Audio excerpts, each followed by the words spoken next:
You already know the deal. You've been making it for months, maybe years. You'll use your phone less. Just 30 minutes of social media a day, starting tomorrow. You'll cut back on cigarettes. 10 instead of 20, which is basically already quitting. You'll eat clean during the week and allow yourself junk food on weekends because balance matters and you're not a monk. You'll stop the compulsive spending once the next bill is paid, once things settle, once life gets a little less heavy. You call this being realistic. You call it self-awareness. You tell yourself that slow change is still change, that the important thing is the direction, not the speed. And there's something almost noble in the framing. The idea that you're approaching your own transformation with patience and maturity, that you're not one of those people who crashes into radical decisions and burns out in a week. But here's what you never say out loud. You've been having this exact conversation with yourself for a long time. The terms shift slightly. The deadline moves. The specific number changes. 15 minutes instead of 30, 8 cigarettes instead of 10. And the behavior stays exactly where it was. This isn't a character flaw. It isn't weakness, laziness, or some private moral failure that separates you from people who seem to have it together. The reason gradual change fails you has nothing to do with how much you want it or how seriously you mean it this time. It has everything to do with how the brain builds its patterns and, more importantly, how it defends them. There is a specific mechanism responsible for this. Not a metaphor, not a philosophical concept. A measurable, replicable process that behavioral science has been documenting since the mid-20th century. And once you understand it, the logic of cutting back doesn't just seem ineffective. It seems like the most reliable way to guarantee you never actually stop. B.F. Skinner spent decades in the laboratory mapping exactly this territory. Not addiction in the clinical sense, not the dramatic, medicalized version of the word.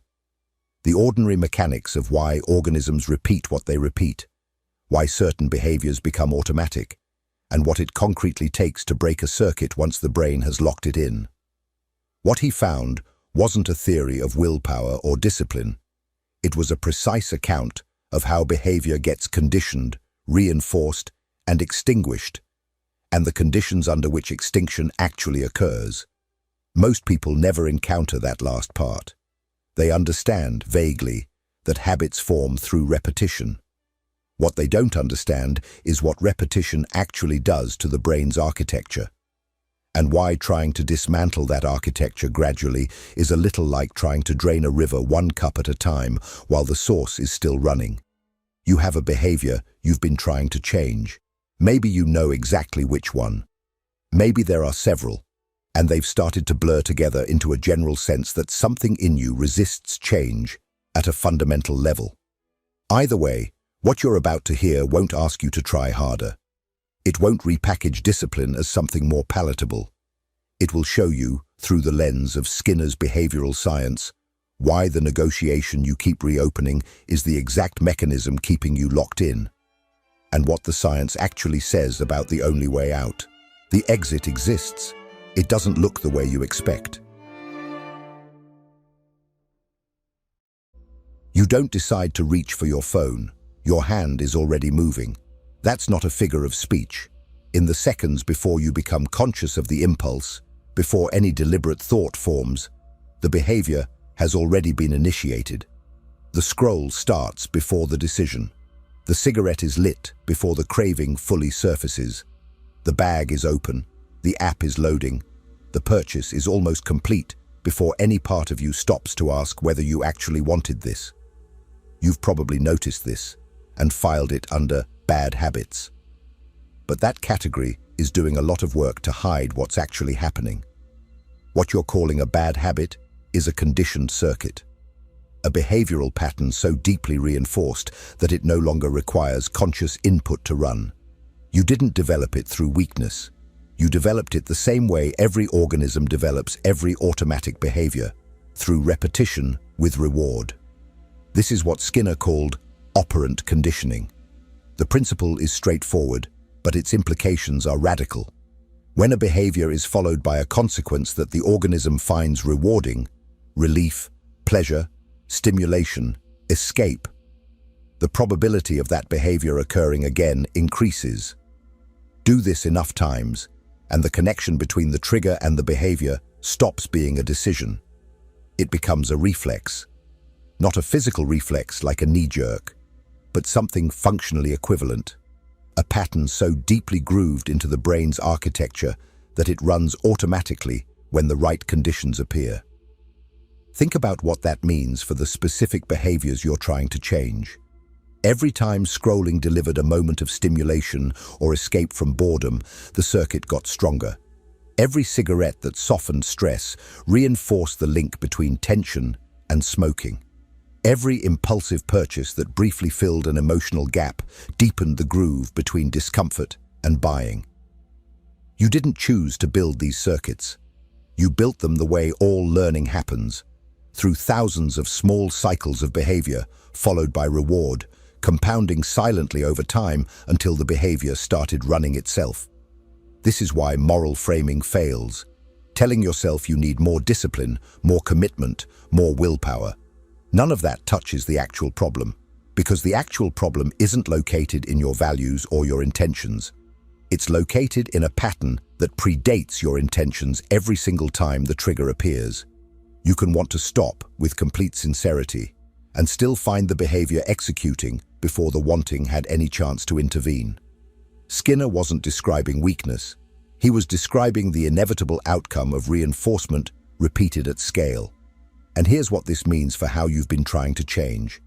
If the behavior is automatic, then the solution cannot be effortful. Effort is a conscious process. Automaticity bypasses consciousness entirely. Trying to overpower a conditioned circuit with willpower is like trying to manually override a program by wanting it to stop. The program doesn't care what you want. It runs on what it was built on. And it was built on thousands of repetitions of behavior followed by reward. The question then is not how to want it more. The question is what it actually takes to dismantle a circuit the brain has spent years reinforcing. And the answer starts with understanding something about how that reinforcement works. Something that makes certain behaviors far more resistant to change than others. Something that explains why the specific things you're trying to stop are so much harder to stop than anything else you've successfully changed. It has to do with unpredictability, and it will change how you understand everything you've been doing wrong. If this content is making sense to you, click the subscribe button and subscribe to the channel. Thank you for your support. Here is something casinos figured out before neuroscience could explain it. A reward that comes sometimes is more powerful than a reward that comes every time. This sounds wrong. It feels like it should be the other way around. If something reliably delivers what you want, shouldn't that make it more compelling? But Skinner demonstrated, through controlled experiments that have been replicated across species and decades, that the opposite is true. Intermittent reinforcement, reward that arrives unpredictably on no fixed schedule, produces behavior that is more persistent, more resistant to extinction, and more compulsive than behavior reinforced constantly. The slot machine doesn't pay out on every pull. That's not a design flaw. That's the entire mechanism. Now look at the behaviors you're trying to stop through that lens. Social media doesn't show you something interesting every time you open it. Sometimes it does. A post that genuinely grabs you, a message that matters, a video that pulls you in completely. But sometimes it's nothing. And the ratio isn't fixed. You never know which pull of the lever will pay out.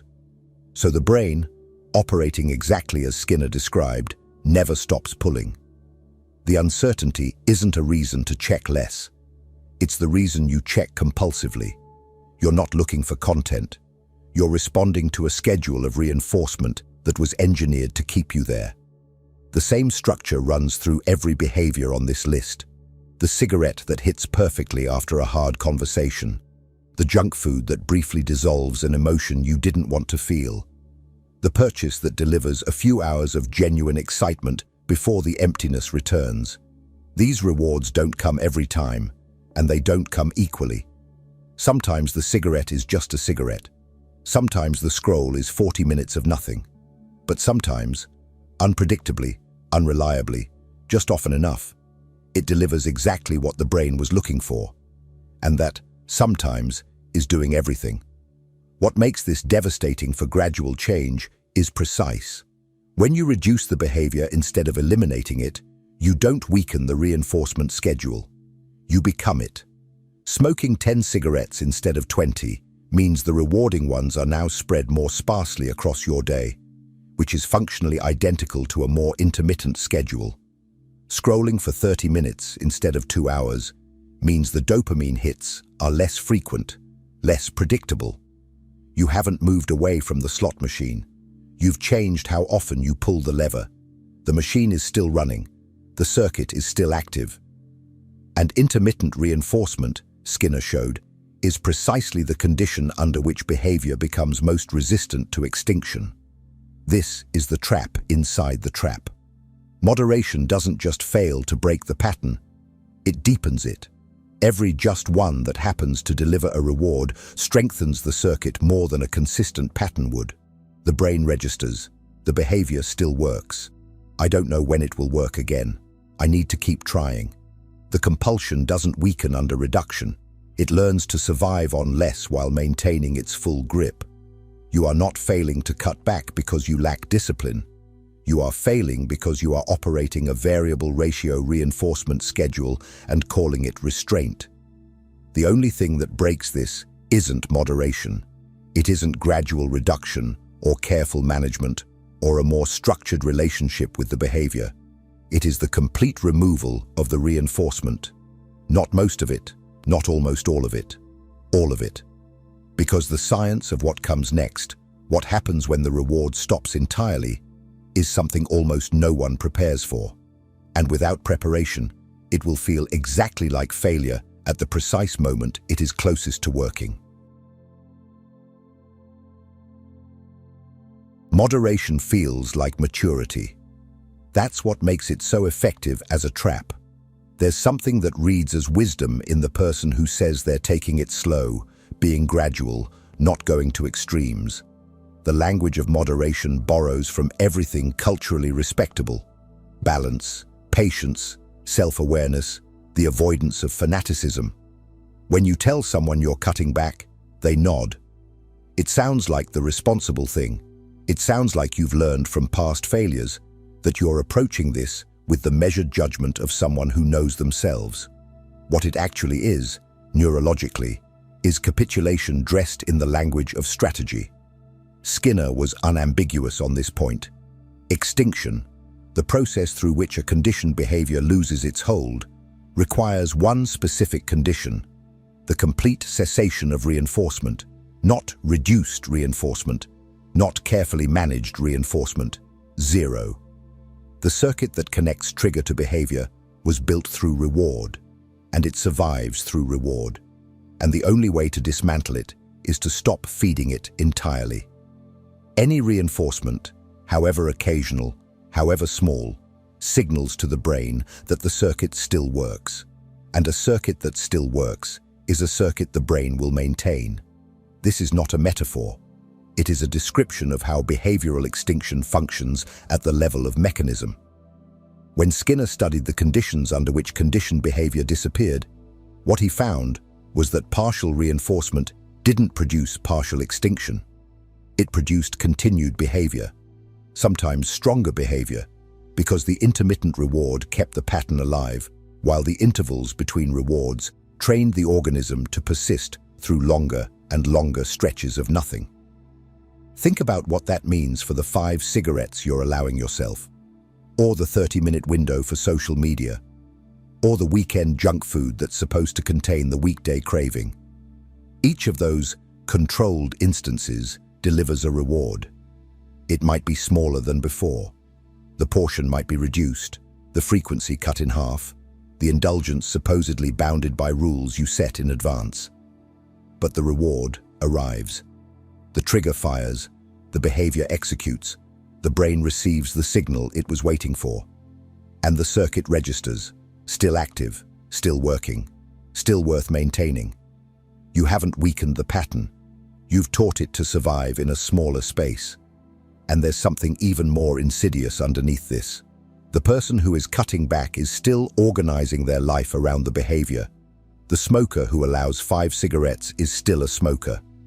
They are still tracking when the next one is coming, still managing the anticipation, still structuring portions of their day around the ritual. The person who limits social media to 30 minutes is still someone for whom the phone is a source of reward. They are still checking, still responding to the pull, still inside the loop. Reduction keeps you close, and proximity to the behavior is proximity to the circuit. Skinner identified something he called the controlling response, the behavior an organism uses to manage its own future behavior. Most people who are cutting back believe they are exercising a controlling response. They believe the limitation is a form of self-control. What they're actually doing is negotiating with the conditioned circuit on the circuit's terms. And the circuit, which doesn't reason or bargain or respond to good intentions, simply waits. It has no deadline. It has no frustration. It will take whatever reinforcement is available and use it to stay exactly where it is.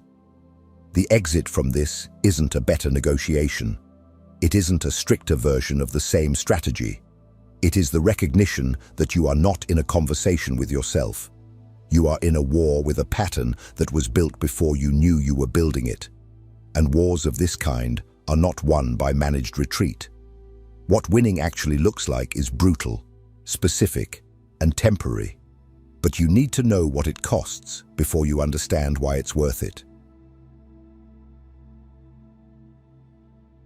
When you cut the reinforcement completely, the behavior doesn't quietly fade. It screams. This is the part no one tells you. Or rather, it's the part that gets mentioned in passing. The first few days are hard. Expect some discomfort. Push through the initial resistance, as though it were a minor inconvenience on the way to something easier. It is not a minor inconvenience. What Skinner documented, and what anyone who has attempted genuine extinction knows in their body, is that the removal of reinforcement produces an initial intensification of the behavior before it begins to decline. The compulsion spikes. The urgency becomes physical. The pull toward the old behavior is stronger in the first days of stopping than it ever was while you were doing it. Skinner called this the extinction burst. The mechanism is precise. When a behavior that has been reliably reinforced suddenly produces nothing, the organism doesn't conclude that the reward is gone. It concludes, based on everything its conditioning has taught it, that it needs to try harder.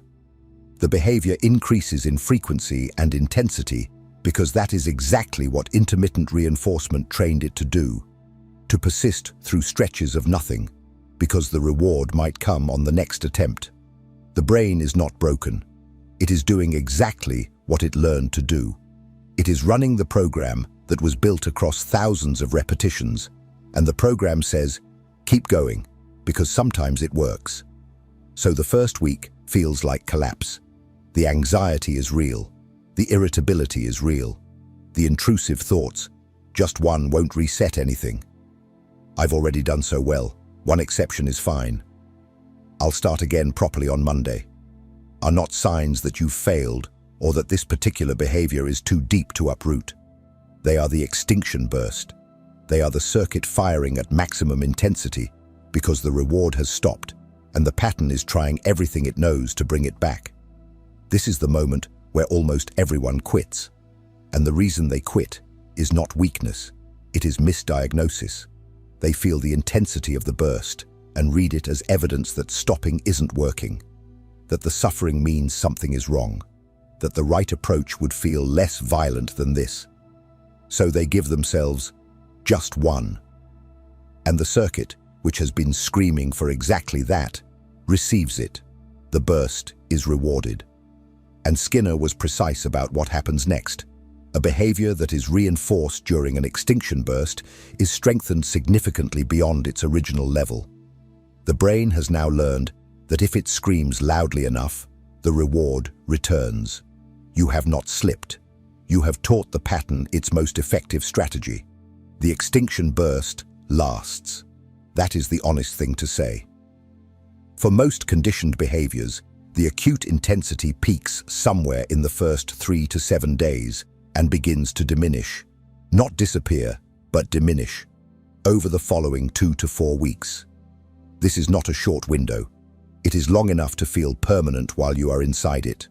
Long enough to generate every conceivable rationalization for why this particular moment is an exception. The circuit is fluent in your reasoning. It has been listening to you justify things for years. What gets you through it is not willpower in the motivational sense. It is the precise understanding of what the suffering means. When the urge is at its worst, that is the data point. That is the signal that the pattern is losing its grip and fighting back. The burst is not a reason to stop stopping. It is confirmation that stopping is working.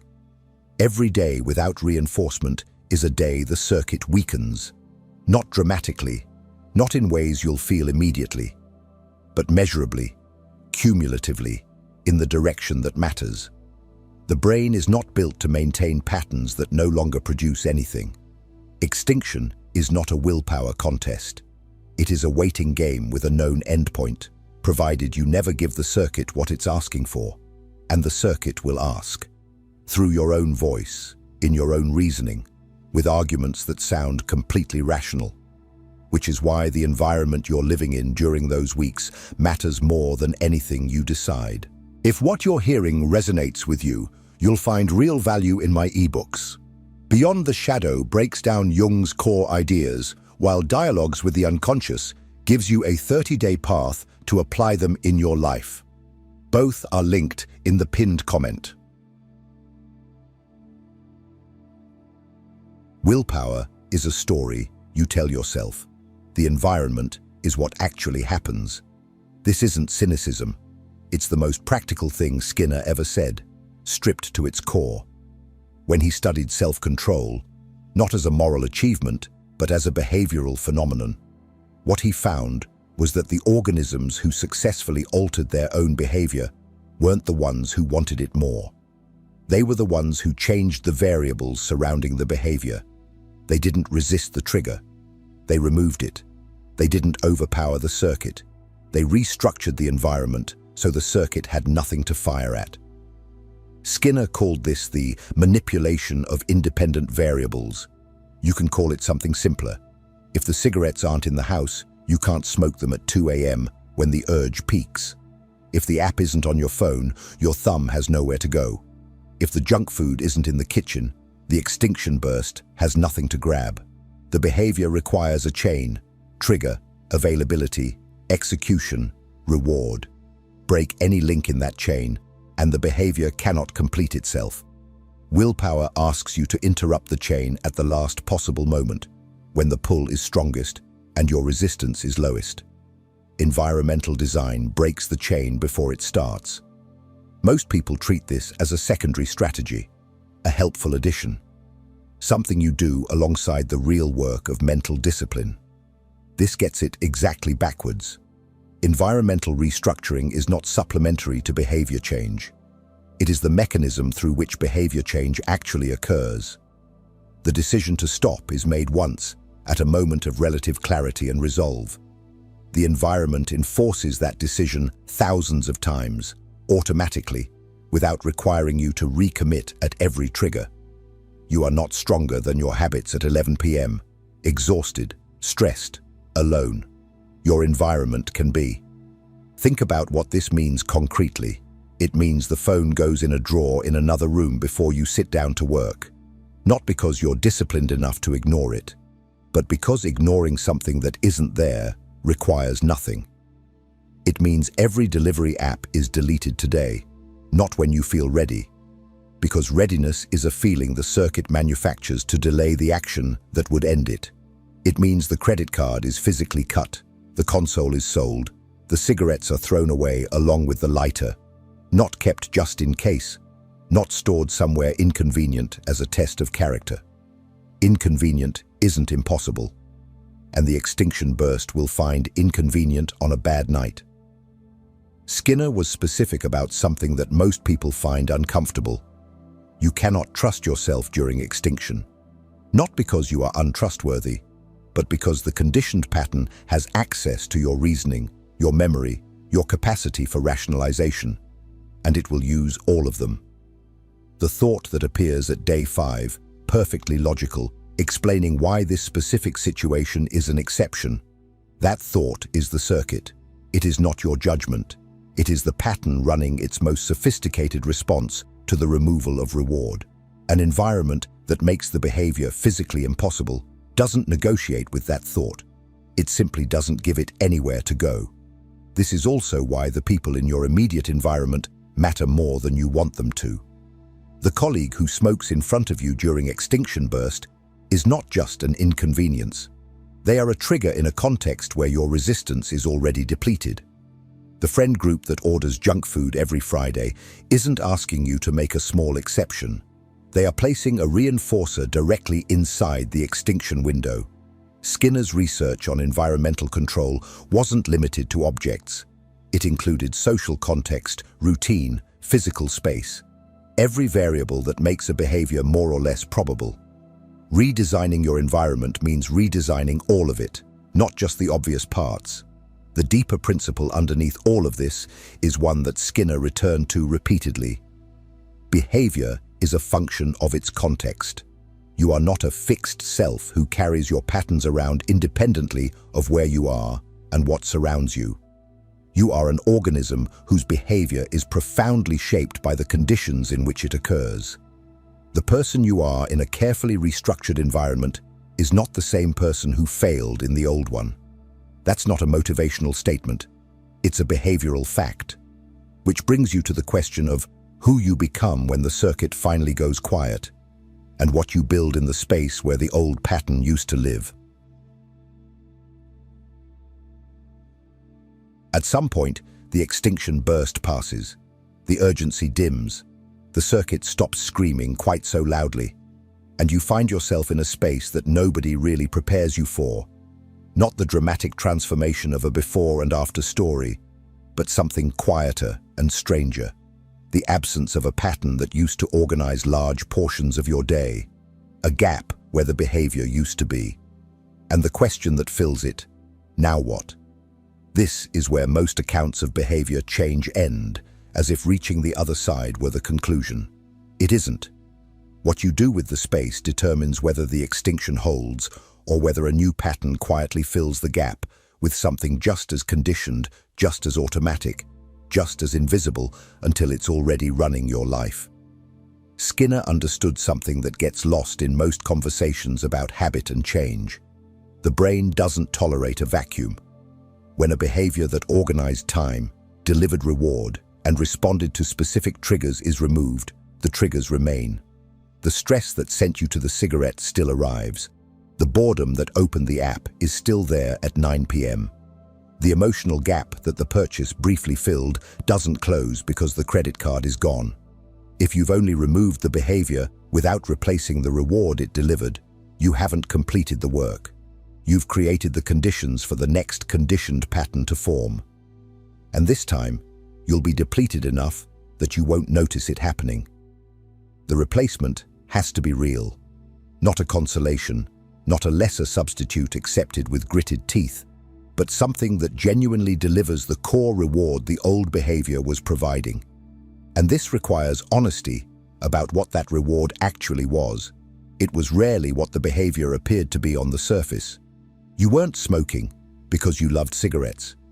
You were getting a pause, a ritual, a moment of permission to stop and breathe inside a day that gave you no other version of that. You weren't scrolling because the content was valuable. You were escaping, stimulating a brain that was understimulated, filling silence that felt threatening. Name the reward accurately, and you can find something that delivers it without feeding the circuit you just spent weeks dismantling. But underneath all of this, underneath the environmental design, the extinction burst, the replacement behaviors, the circuitry of operant conditioning, there is something Skinner's framework points toward without fully naming. The moment of actual change is not gradual. It is not the accumulation of small daily decisions compounding over time. It is a specific moment where you stop treating the behavior as a negotiation and start treating it as something that is simply over. Not, I am trying to stop. Not, I am cutting back with the intention of eventually stopping. The circuit closed. The reinforcement ended. Today. That moment is available to you right now. Not after you finish this video. Not starting Monday. The delete button is on your phone. The trash can is in your kitchen. The scissors are in a drawer. The only thing standing between you and the beginning of extinction is the next not yet, which is not a pause before action, but an action in itself. Every not yet is a reinforcement.